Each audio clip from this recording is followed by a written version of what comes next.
বাসা থেকে বেরিয়ে মেডিকেল রুট হয়ে যাব আজ আম্বরখানা। আম্বরখানা যাওয়ার আরেকটা উদ্দেশ্য আছে। উদ্দেশ্যটা হলো আজ যাব মুভি দেখতে।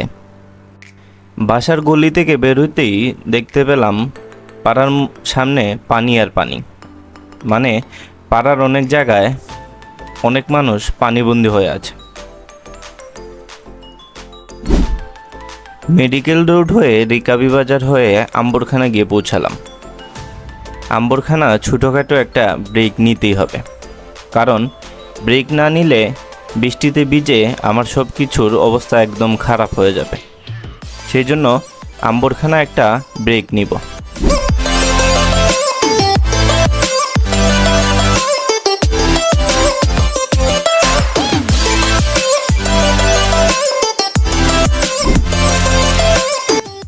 বৃষ্টি ভেজা এই দিনে চা বাগানের মধ্য দিয়ে গাড়ি চালাতে কী যে ভালো লাগতেছিল তা বলার বাইরে। তো হ্যালো এভরিওয়ান, আশা করি সবাই ভালো আছেন।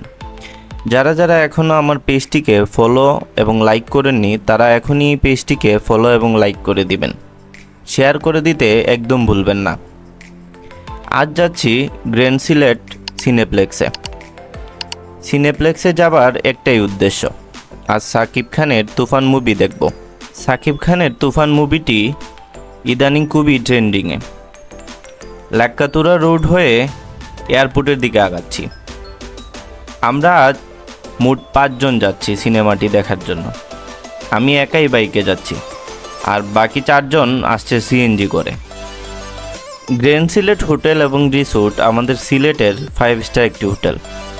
সিলেটের ওসমানী আন্তর্জাতিক বিমানবন্দর থেকে 5 মিনিটের মধ্যে সুবিধাজনকভাবে অবস্থিত গ্র্যান্ড সিলেট হোটেল এবং রিসোর্টে শীর্ষস্থানীয় পরিবেশা এবং অত্যাধুনিক শৈলের।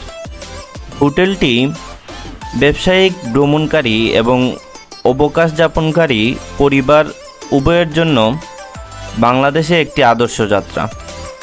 শহরটি অন্বেষণ করার পরে স্থানীয় থেকে আন্তর্জাতিক ভাড়া এবং ছাদে রেস্তোরাঁ সহ তাদের আনন্দদায়ক খাবারের বিকল্পগুলির জন্য এইখানে অবশ্যই আসা উচিত।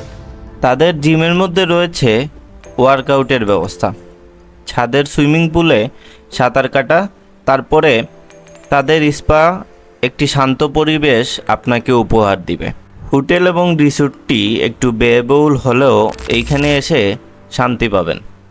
সিনেপ্লেক্সে ঢোকার আগে আপনাদের উদ্দেশ্যে বলে রাখি, আমাদের জনপ্রতি টিকিট পড়েছে 500 টাকা করে। তবে যারা সিনেমাটি দেখতে যাবেন তাদের কাছে যদি অপশন থাকে তাহলে আপনারা যে সিরিয়ালের সিটটি নিয়ে আমাদের মতো ঝামেলায় পড়বেন না, কারণ যে সিরিয়ালে বসলে প্রজেক্টরের মধ্যে চলে আসবে আপনার মাথার ছায়া। আমরাও একই সমস্যার সম্মুখীন হয়েছিলাম, তবে ওনারা যথেষ্ট পরিমাণ হেল্পফুল থাকার কারণে মুভিটি ভালো এনজয় করতে পেরেছিলাম।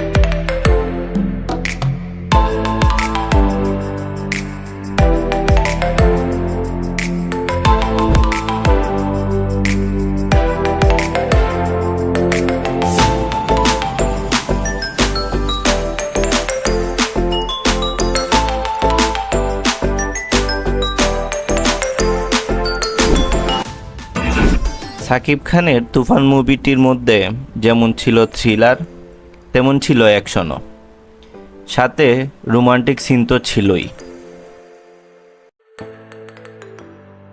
মুভি দেখা শেষ করে সবাই মিলে চা খেয়ে পথ ধরলাম নিজ নিজ বাসার দিকে।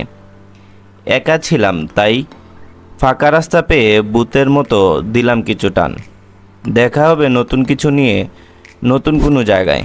ততদিন ভালো থাকবেন, সুস্থ থাকবেন।